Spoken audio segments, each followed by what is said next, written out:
shop कामुड़े चलीगला महिला जीवन बरी खेमेश्वर गाँव में अभावन घटना गाँवर मदन सामल पत्नी सरस्वती सामल संध्या धूप देवा समय सापटी गोड़ को कामुड़ी परिवार पक्षर प्रथम बरी गोष्ठी स्वास्थ्य केन्द्र को निया धीरे धीरे स्वास्थ्यावस्था गुरुतर होबारु दायित्व डाक्तर जिला मुख्य चिकित्सालय को स्थानांतर करते रोगी को नेबापी परिवार पक्षर आंबुलांस जोगाजोग करते हैं दीर्घ घंटा धरी आंबुलांस आसी नथिला जहाँ परिवार पक्षर अभियोग कर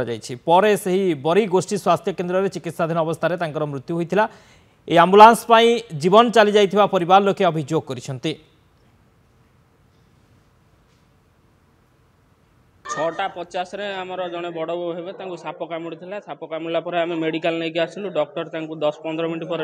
रेफर कले आंबुलांस पई कॉल कले 3 थरो 4 थरो आंबुलांस पई कॉल करिया कॉल उठाउचंदी किंतु एठी अछु सेठी अछु मांगा रे अछु जाई हबनी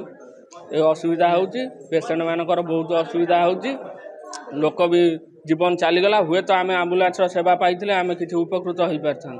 ना एम्बुलेंस आमर जो बालिया जो गोटे एम्बुलेंस अच्छी ताकू भी कॉल कराई आमर जो नॉर्मल एम्बुलेंस को ये घर लोक फोन करते से एम्बुलेंसटा तो से कहला कि दूर रे अच्छी आसी हेनी तो आम आमर जो बालियार जो एम्बुलेंस गोटे रिजर्व जोटा रोचे ताकू भी फोन कराई सी भी गोटे पेशेंट को लेकिन कटक जाइला तो सी भी से लगी से जो मना करदे कि से समय आसीपारे आउ